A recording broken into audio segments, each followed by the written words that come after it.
Usted edita, director.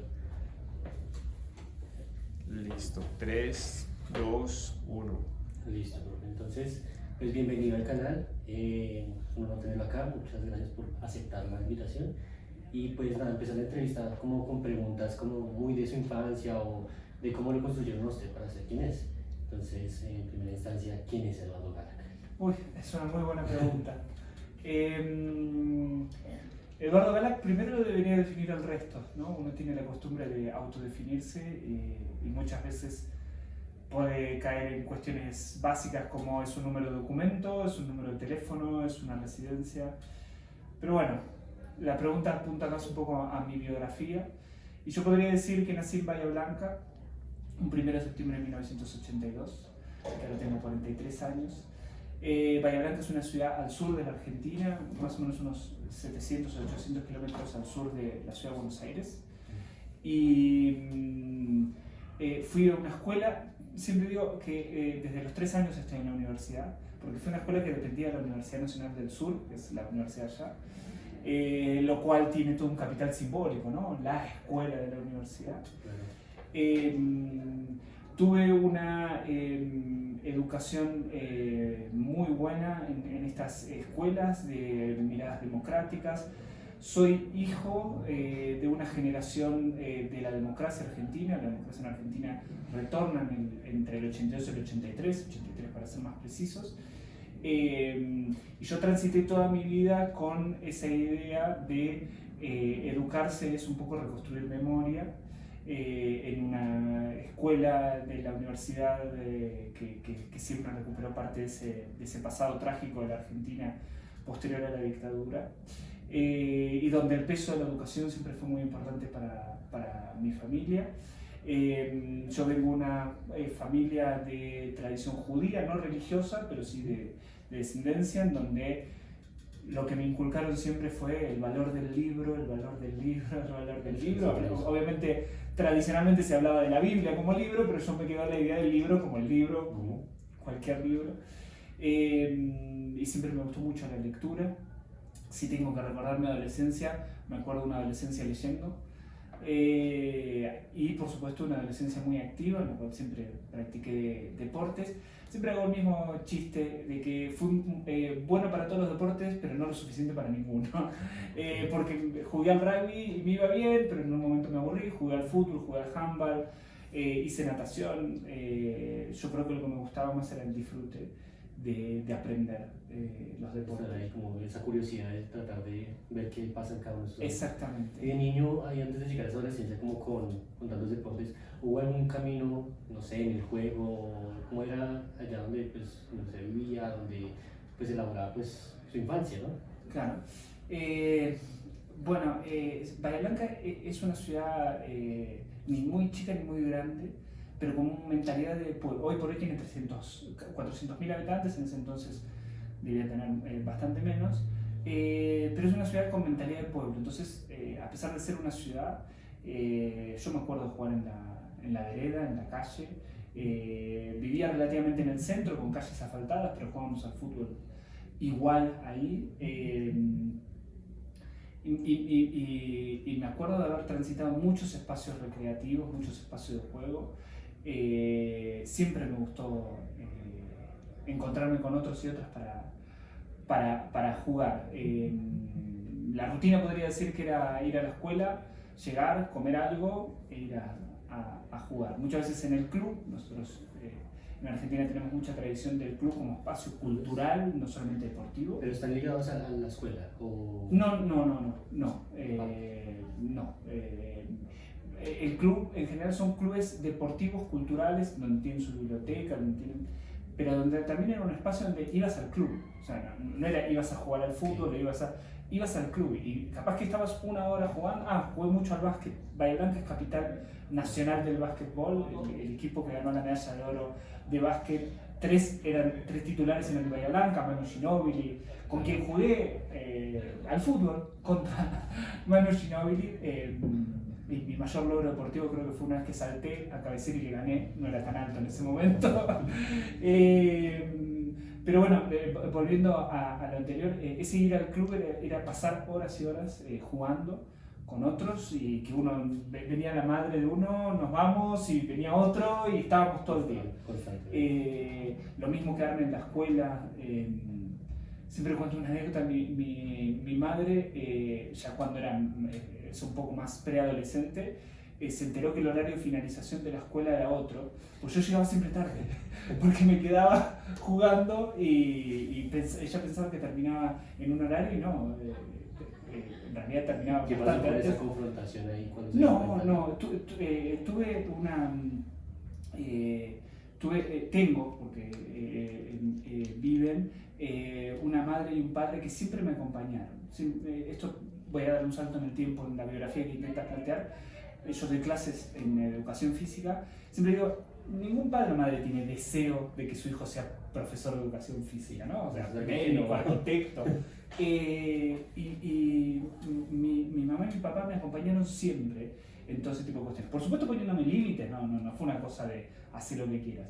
Pero siempre supieron encontrar, entiendo yo, las maneras de saber que yo estaba haciendo algo seguro para mí mismo, para los demás, que no estaba haciendo nada que les pudiese generar ni miedo ni violencias. Entonces siempre tuve un acompañamiento. También soy cuarto hijo, ¿no? Somos 4 hermanos, los 3 son mayores que yo, entonces yo creo que también un poco los agarré cansados y supieron, pero tampoco nunca les di tanto dolor de cabeza como para que se vayan preocupando. Bueno, pero igual estaba como esa constante familiaridad, ¿no? O sea, la familia era importante en tu infancia. Sí, y cuando hablo de familia, hablo... a ver, mi familia siempre fuimos bastante... no voy a decir cerrados porque suena como un acto, ¿no? De cerrarse, sino una familia pequeña. O sea, cuando yo hablo de mi familia, hablo del núcleo familiar más mis abuelos, con quienes también pasaba muchas tardes pateando la pelota en sus casas, rompiéndoles cosas también. Cosas que pasan. Pero yo creo que después, más con la preadolescencia y con la adolescencia, esa familia también se amplía con los amigos y amigas que uno va teniendo, con otra gente que nosotros circulábamos muchos por las casas, entonces quizás las madres o padres de mis amigos en algún momento funcionaron como guías también que supieron indicarme caminos, enseñarme, mostrarme otras maneras. Entonces me ha marcado mucho mi historia, creo que a todos nos marca nuestra historia, nuestra infancia, y como me gusta pensar las experiencias son siempre extemporáneas, vienen fuera de ese tiempo, y uno puede resignificarlas luego. En el momento quizás no lo sentía, no lo vivía así, inclusive en el momento, quiero decir, hasta más cercanos en la adolescencia o en esa primera juventud, adultez, y ahora el tiempo también que me pone en el lugar de padre, me veo a mí reflejado en mis hijos y en mi infancia, ¿no? Sí, claro. Y entonces ahí mencionas como tus amigos y las familias de tus amigos. Y llega el punto de la adolescencia y como que empiezan a marcarse los caminos que quiere tomar. ¿Qué influencia tuvieron ellos o esa adolescencia en el camino que pues, fuiste tomando? Tuvieron mucha influencia, quizás me costaría como describirla porque se tornó una cosa muy natural, podía convivir mucho tiempo con mis amigos, amigos los cuales sigo en contacto, uno de los cuales sigo cotidianamente en contacto, es mi mejor amigo de los 3 años, o sea, es la vida, ¿no? Inclusive ahora vivimos en ciudades separadas y no necesitamos la cotidianidad para ser cotidianos, ¿no? O sea, es un mensaje y es como una... A mí me gusta pensarlo que muchas veces todo esto es una conversación continuada, ¿no? O sea, nunca termina. Exactamente. Como creo que la mayoría de las personas, también tuve mis rebeldías adolescentes, creo que también hace parte de la subjetividad, ¿no? Como empezar a formar una propia identidad a partir de distinguirse de los y las demás.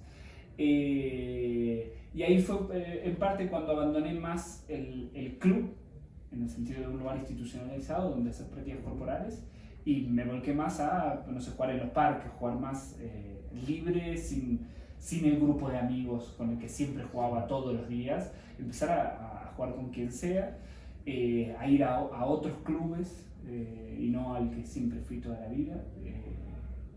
Y fui transitando distintos espacios, fui experimentando distintas músicas, sonidos, amores, etc. Sí, claro. O sea, como que encuentro ahí mucha curiosidad, a mí también me sucede, ¿no? Uno como que ve algo y se interesa y quiere probar qué hay ahí, conocer, así no sea el mejor en ello, pero como estar ahí.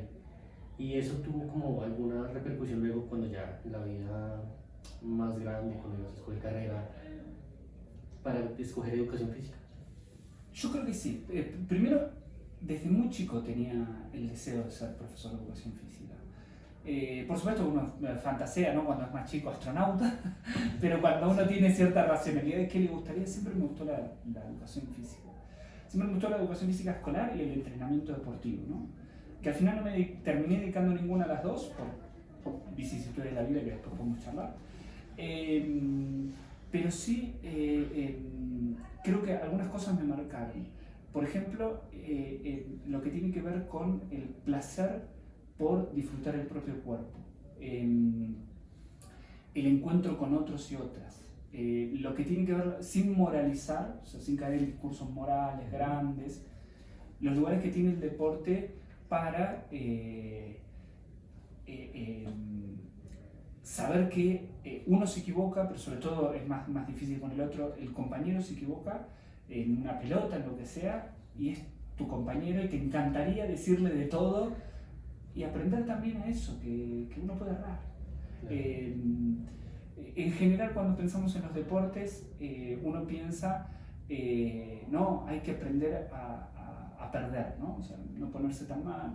Eso, por supuesto, es muy importante, pero yo creo que una de las cosas que más me enseñó y que más me interesaba también es aprender a ganar. O sea, qué hacer cuando uno tiene éxito, que sabe que es coyuntural, que es el momento, que después no lo va a tener. Cómo reaccionar también, ¿no? Frente al otro, la burla. Me parece que hubieron muchas cosas en mi trayectoria ligado a las prácticas corporales que me fueron forjando y que me pareció interesante no transmitir, porque nunca fui de los que piensan que mi manera de pensar o de ser es la mejor. Sí. Al contrario, soy el más crítico que puedes encontrar. Vos me preguntás quién es Eduardo Balac, el más crítico de Eduardo Balac soy yo. En todas esas cuestiones, sí. Pero sí saber que por lo menos se puede propiciar el espacio para. Porque podemos equivocarnos como educadores, podemos hacer cosas que no sean positivas, pero lo que no, el error no está en eso, porque podemos equivocarnos, como en esto que te decía, tirar una pelota afuera, o como docentes elegir una mala actividad y que no salga, pero lo que no podemos equivocarnos es en generar un espacio, un momento, un deseo. Eso sí, me parece una cuestión fundamental como docente. Y me parece que eso me llevó también, ¿no? Como yo veía que algo pasa en la educación física que no pasa en otros lugares. Lo sigo pensando.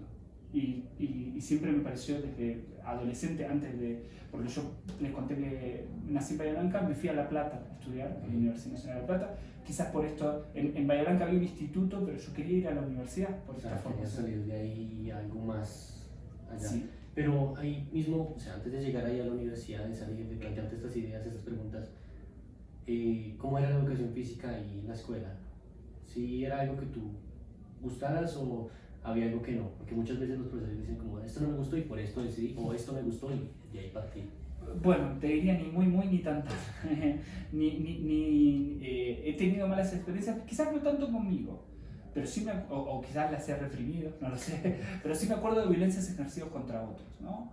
Desde cuestiones del aspecto físico, ¿no? Maneras de moverse son afeminadas, un docente diciéndole, o no, estás demasiado gordo. Esas cosas sí las he tenido, las he visto y obviamente parte hay una cosa de la elección de ser profesor de educación física que, más allá de que, por ejemplo, me gustase el entrenamiento, siempre reivindiqué el lugar de educador, ¿no? Como ese lugar, la potencialidad que tiene pararse frente a un grupo y poder decir algo que cambie una idea. Me parece impresionante esa cuestión de educador o educadora. Y yo creo, a buena parte de mis elecciones y demás tienen que ver otra vez con generar un espacio en el cual pueda pasar y donde las cosas que vi en mi experiencia anterior las puedo modificar, pero también señalar que si yo tengo que pensar en mis clases de educación física, en general me acuerdo de cuestiones positivas. Cuestiones ligadas a encontrarme con otros y otras en otro espacio, en otro momento. Ya te digo, aprender que el error es potencial Claro. y que a partir de ahí se puede construir. Listo, y entonces, bueno, tienes estas experiencias, llegas ya a la Universidad de La Plata, ¿sí? Y allá, yo sé que en la universidad uno cambia como mucho sus ideas o encuentra nuevas y reestructura su configuración mental. ¿Cómo fue ese proceso en toda la universidad? ¿Qué fue pasando? ¿Quiénes te encontraste? ¿Cómo fue esa vida? Primero voy a llegar a la respuesta, pero voy a hacer una pequeña introducción. Como les contaba, yo soy de Bahía Blanca. Mis 3 hermanos en ese momento vivían en Buenos Aires a los 18 años. En Buenos Aires está el Instituto Nacional de Educación Física y en La Plata, a 60 kilómetros muy cerquita, está la Universidad Nacional de La Plata. Mi mejor amigo, que contaba antes, se fue a vivir a La Plata. Yo quería irme a La Plata, pero bueno, esto fue en el año 2001. En Argentina una tremenda crisis económica, muy terrible, y entonces por una cuestión familiar de economía me fui a Buenos Aires a vivir con mis hermanos.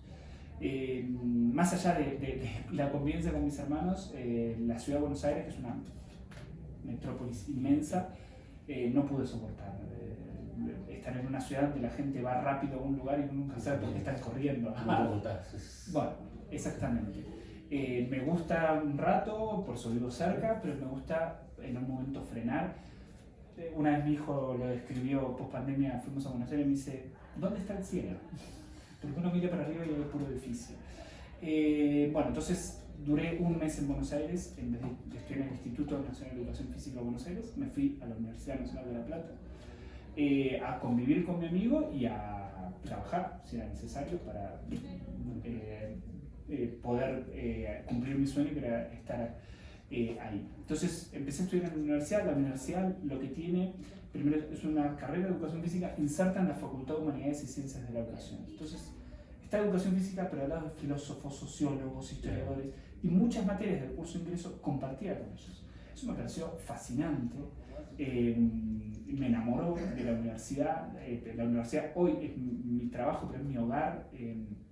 Creo que las universidades tienen sus problemas, por supuesto, no es un paraíso ni mucho menos, pero tiene potencialidad de transformar a las personas dentro de la universidad y fuera de la universidad. Cuando la universidad se abre también, ¿no? Muchas veces es cerrada en sí misma. Forjé un grupo de amigos en la carrera, en el curso de ingreso,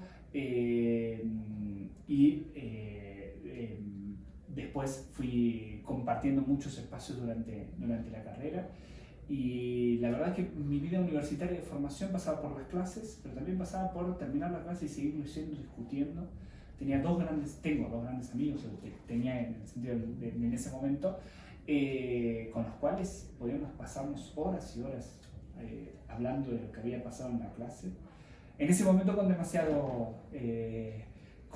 creencia que nuestras ideas eran más fuertes de lo que creíamos, que eran Patricio y Julio, los grandes profesores que ahora están dedicados al entrenamiento y les está yendo muy bien, por suerte. En un principio me interesaba más todo lo que tiene que ver con los estudios de anatomía y fisiología, porque como dije me interesaba el entrenamiento.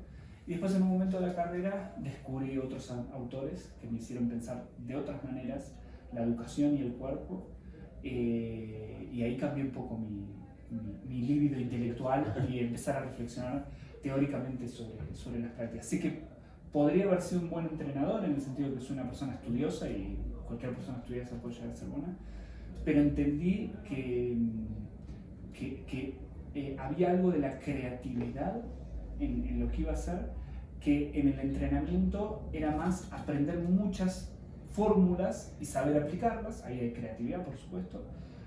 Pero a mí me interesaba algo que yo sintiese que en algún momento no me iba a aburrir. Y en un momento encontré que el entrenamiento quizás me iba a aburrir, como la rutina de los ciclos grandes de entrenamiento.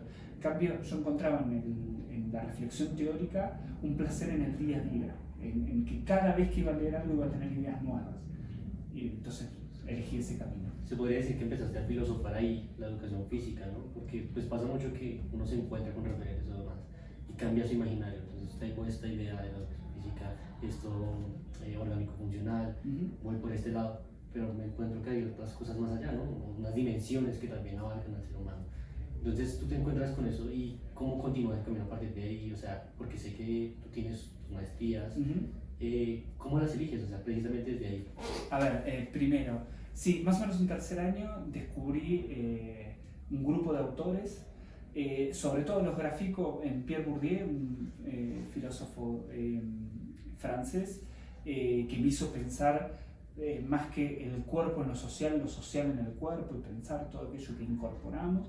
Y a partir de ahí fui construyendo ciertas perspectivas teóricas asociadas a tratar de pensar esa dimensión simbólica del cuerpo. Eso también me hizo abrir la cabeza y pensar que no hay que confundir titulación con formación. Yo estaba haciendo la carrera para titularme, pero la formación era otra cosa, y empecé a deambular por otros espacios universitarios, empecé a cursar materias de otras carreras, inclusive sin acreditarlas, o sea, porque me interesaba ir a escuchar. Aprendí cosas, perspectivas de otro lado, ¿no? Uno piensa que nosotros hablamos de educación del cuerpo porque pensamos en educación física, y se va a la carrera de ciencias de la educación y están hablando de educación del cuerpo y están hablando de otra cosa, y entonces hay otro cuerpo. Empecé a pensar esas otras dimensiones, ¿no? Ahí apareció un autor, Ferdinand de Saussure, que hablaba la mirada construye el objeto. Entonces empecé a tratar de pensar cómo objetivamos las cosas. ¿Qué es eso que llamamos cuerpo?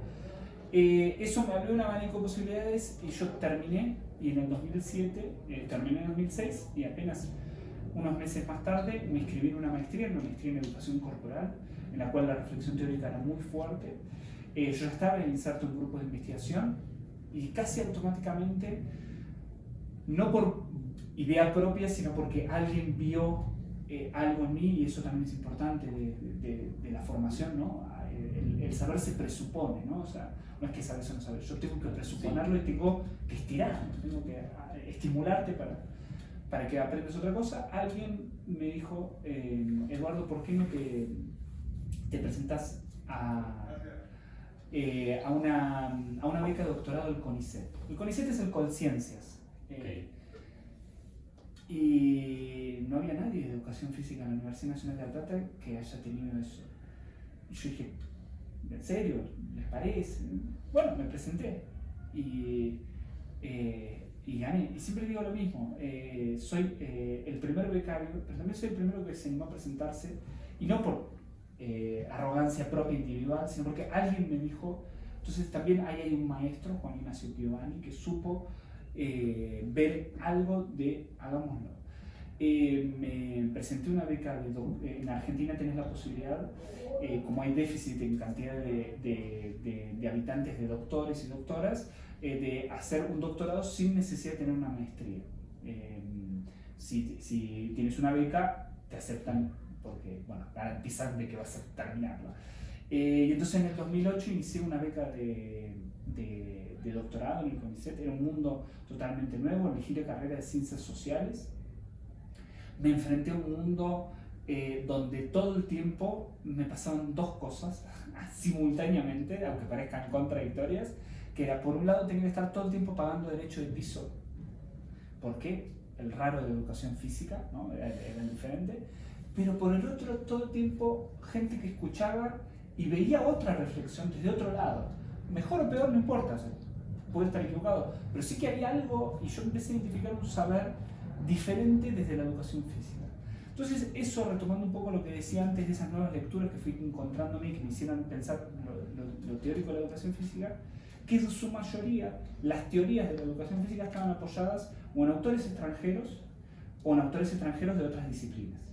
Y yo empecé a decir, pero acá tenemos algo propio. No era el único en esto, en absoluto, pero sí empezar no solo a apoyarme en teorías importadas, sino tratar de construir teorías a partir de nuestras propias prácticas. Que sean teorías también relativamente generales. O sea, quiero decir, no un relato de experiencia de mi clase, que es algo puntual que pasó, sino tratar de pensar una categoría cuerpo desde el mundo académico argentino de la educación física. Que sé que no es el mismo que pueden pensar en ciencia de la educación, ni que el que se está pensando en Francia, pero que podemos pensar algo. Y esa fue un poco la misión en que me embarqué. Primero en la maestría, haciendo un estudio sobre la concepción del cuerpo en Pierre Bourdieu, este autor que me hizo ver de otro lado. Leí toda la bibliografía y construí una reflexión sobre cómo pensar el cuerpo desde su conceptualización. Y para el doctorado, una historia de la formación de profesionales en educación física, tratando de identificar tres grandes categorías. ¿Qué entendían cuerpo cuando formaban los primeros profesores de educación física? Estoy hablando final del siglo XIX, principio del siglo XX. ¿Qué entendían por sujeto? O sea, ¿qué sujeto voy a formar? ¿Qué alumno? ¿Qué es un alumno? O sea, porque otra vez el saber se presupone, si uno presupone que el estudiante no sabe nada, le enseña de una manera, se presupone que hay un saber corporal que circula, enseña de otra manera. Y política, ¿cuáles eran las razones por las cuales había que enseñar educación física? Entonces, cuerpo, sujeto y política fueron las tres grandes categorías que trabajé en mi tesis de doctorado, que la terminé en el 2002. Bastante interesante, Sí. porque claro, el camino se llevó por esa rama, ¿no? Por las ciencias sociales, de alguna manera, y por también filosofar esa educación física. Exactamente. Entonces yo creo que en este punto, o sea, ya sabiendo cómo es tu recorrido, toda esta cuestión, de pronto si algún compañero de los que está viendo aquí tiene alguna pregunta o alguna inferencia sobre eso, ¿no? De pronto sí saber qué ocurrió después, o sea, tú hiciste el doctorado y empiezas a trabajar en este mundo de la educación física y te encuentras con tus teorías, con estas dimensiones o categorías. ¿Cómo empiezas a desarrollar todo eso? Primero, me doctoré muy joven, me doctoré con menos de 30 años, lo cual es relativamente joven. Entonces ya me encontré con un mundo en el cual, por un lado, no tenía cargo de profesor suficiente suficiente en términos económicos para subsistir, pero todavía era joven y yo interpretaba que a pesar de, uno dice, bueno, el título de doctorado es el título máximo académico, ya a partir de ahora, yo sentí que todavía necesitaba una etapa de formación. Entonces terminé el doctorado y un querido colega, Marcos Aurelio Taborda de Oliveira, de Brasil, me invitó a hacer un postdoctorado en la Universidad Federal de Minas Gerais, en Belo Horizonte. Así que me fui 2 años a Brasil, en donde yo quería principalmente aprender otras formas de pensar. Quería aprender otras formas de investigar. Yo sentía que lo que pasaba en La Plata ya había encontrado ciertos techos en algunas cuestiones y quería ver no tanto otras teorías, sino otras formas de razonamiento sobre las teorías. Para eso me ayudó muchísimo ir a trabajar con un grupo hermoso ahí en Belo Horizonte sobre otra categoría que se incorporó en esa triada cuerpo, sujeto y política, que era la idea de sensibilidades, que es una suerte de lugar intermedio entre esas tres grandes categorías, ¿no? El lugar de la percepción de lo social como interpretación del mundo y la relación entre el individuo y el mundo a partir del cuerpo. Me parecía que esa categoría era un grupo que investigaba sobre cuerpo y sensibilidades. Entonces, para eso me sirvió muchísimo. Aprendí muchísimo de otras formas de investigar. Cuando me fui, no sabía si iba a volver, pero mientras estaba allá, yo ya fui con Vanessa, mi compañera de toda la vida. Pasaron 2 grandes cosas. Una, mientras estaba allá, gané un concurso en Argentina, entonces eso me invitó a volver. Y la otra cosa es que estábamos esperando a Caetano, nuestro primer hijo, y había que tomar una decisión de vida, o nos quedamos allá, o nos venimos acá, y volvimos. Y ahí volví como profesor a la Universidad Nacional de La Plata. me parece también, hablando de eso, que te fuiste a Brasil y demás, que llegas también a un contexto, claro, vienes de tu infancia y todo, y Argentina había pasado su dictadura, un tema social fuerte, que influyó de alguna manera en todo lo que pasaba en el país. Pero también llegaste a Brasil, que también pasó por su estado político fuerte. Allá no encontraste mucho de eso, por ejemplo, hablábamos con el profesor Alexandre, y hablaba mucho de la repercusión política y por qué eso influyó en la educación física crítica, que es muy grande. ¿Cómo fue también ese paso de llegar allá y encontrar otras maneras, ¿no? Como tú lo decías, de pensamiento, de estudio? Bueno, primero, una cuestión más teórica, esto que decía antes, la búsqueda por pensar una educación física que entienda discursos importados, pero que generen discursos propios. Yo veía en Brasil que Brasil ya estaba en ese camino.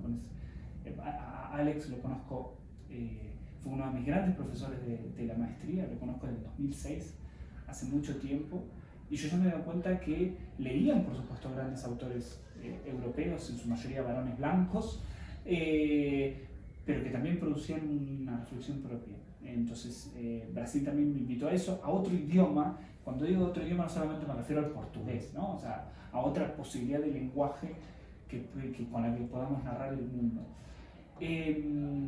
Y yo fui a Brasil en un momento en el cual está en el gobierno Dilma Rousseff y empieza a cuestionarse todo lo que tiene que ver con lo que fue finalmente el impeachment, que es la retirada del poder, y una suerte de convulsión social en vísperas de el Campeonato Mundial de Fútbol y una gran inversión y ciertas promesas que se habían hecho que no habían abarcado a toda la población, pero sobre todo era una idea de progreso indefinido donde mucha gente quería todo el tiempo estar mejor y en un momento eso se acaba, algo que pasó en la Argentina de la década del 2000, sobre todo en el 2010 más o menos. Estaba viendo en Brasil esa posibilidad de agotamiento de esa promesa de progreso indefinido. En algún momento las personas empiezan a tener una relativa rutina de crecimiento. Todo eso me impactó, me transformó también por ver otras maneras de manifestación. Yo llegué a la universidad en el 2001. En el 2001, en diciembre, hubo una gran catástrofe sociopolítica en Argentina, con una veintena de muertos todavía que siguen esperando justicia por represión policial, porque la gente salió a protestar, el famoso cacerolazo con las cacerolas vacías, porque mucha gente no llegaba a llenar la olla para dar de comer a sus hijos. Un reclamo totalmente válido. Y entonces yo inicié mi carrera universitaria pensando que era normal el paro universitario. Las universidades fueron muy importantes siempre para la vida política en ese sentido en Argentina. Yo me acuerdo que en el segundo semestre, en mi primer año, tuve 4 clases y pensaba que eso era normal. Después entendí que esa era una situación anormal. Yo llegué a la universidad y ver que, o tener clases, una característica muy común en La Plata, la universidad en ese momento quedaba en el centro, y entonces una manera de protestar era sacábamos todos los bancos y dábamos la clase en la calle, cortábamos la calle dando clase. ¿Quién va a reprimir una protesta de una clase, ¿no? O sea, y entonces yo pensaba que todo eso era normal. Y vi otras maneras también de protestar y hacer política en Brasil, de otras maneras diferentes a las nuestras. Vi ciertas cuestiones que nunca esperé encontrarme. Belo Horizonte y Minas Gerais, el estado, es un lugar muy interesante, con mucha cultura, pero al mismo tiempo con ciertas tradiciones respecto de una discriminación racial muy profunda. Yo estaba en ese momento, voy a generalizar y por favor que se entienda bien esto que voy a decir, pero era bien claro, vos entrabas a la universidad, quién trabajaba en la universidad como funcionario, preparando café, limpiando, y quién daba clases. Muy fácil, por el color de piel te das cuenta, porque se notaba un racismo. Y viví un momento clave que fue en el cual Dilma Rousseff toma una idea de Lula para las universidades, que era la ley de cotas serían cuotas, para decirlo así, que era un porcentaje de estudiantes 10% tiene que ser estudiante negro, 10% tiene que ser estudiante pobre, 10% estudiantes indígenas, ¿no? 10% se lo llaman vagas de las posibilidades. Y Dilma tuvo una idea muy interesante hasta para analizar desde el punto de vista de la educación, que es que primero lo extendió a 50 y lo simplificó para no hacer una discriminación positiva, porque entrar por negro o entrar por pobre o entrar por indígena era un problema, y dijo el 50% tiene que venir de escuela pública. ¿Quiénes van a las escuelas en su mayoría en escuelas públicas en Brasil? Los negros, los pobres y los indígenas. Eso generó una revolución muy fuerte, muy grande, que empezó a cambiar la universidad, en Belo Horizonte también, y empezó a cambiar esto. Vivía el momento en el cual se empezaba a tener compañeros indígenas, y no como una cosa exótica, que vamos a aprender literatura indígena como una cosa aparte, sino gente. Ese fue un cambio muy interesante, muy interesante. Excelente, de esas historias políticas y toda esta cuestión. Bueno, pues ya acercándonos a la finalización del podcast, yo creo que la gente que vaya a ver esto va a tener mucha curiosidad por lo que tú has escrito y todo esto. Y yo sé que hay muchos autores que dicen, no, pues hay mejores autores que yo para leer, pero pues obviamente la gente quiere conocer. Entonces yo te diría, ¿qué textos o tal vez qué recomendarías a las personas que vayan a leer esto para conocerte, para saber más de tu andamiaje académico? No me gusta mucho. A pesar de que soy argentino, no me gusta hablar bien de mí, de ese egocentrismo. Podría pensar algunos textos que por lo menos a mí, quizás no tanto la lectura se la dejo a los demás, que en la redacción marcaron algo en mi propia trayectoria. Ojalá alguien encuentre ahí algo de lo que Galac pudo haber dicho que vale la pena. Hay un texto que escribí ya hace mucho tiempo, en el 2009, que se llama El cuerpo de las prácticas corporales, que es un texto que me permitió sistematizar de alguna manera una reflexión sobre el cuerpo y también la explosión que, bueno, ya ahora es sabida, pero que en ese momento todavía no estaba divulgada, de qué significa eso de pensar el cuerpo de manera simbólica, ¿no? Y esa explosión que se produce sobre todo posterior al Mayo francés en el 68, que empieza a reivindicar otras banderas sociales que toman al cuerpo como su objeto. Y muchos de los que hoy se llaman como giros, el giro epistemológico, el giro visual, el giro escolar, el giro también estético, giros respecto de la manera de pensar el género, bueno, yo encontraba ahí que hay un giro también que da sustento en muchos casos, que era un cambio en la cosmovisión sobre el cuerpo.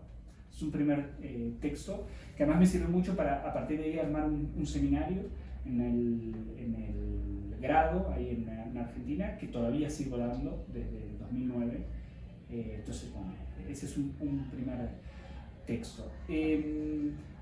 Un segundo texto que podría recomendar es en realidad un libro que escribí a partir de la experiencia en Brasil, en el cual analicé la educación física argentina y brasileña entre 1920 y 1940, porque ahí encontré que configuran dos maneras de entender la corporalidad diferente. En Brasil la cuestión de la raza tiene un peso que en Argentina no lo tiene, y es un estudio grande en el cual es uno de los primeros donde me animo a soltar la mano, ¿no? a empezar a escribir un poco más comprometida políticamente, ¿no?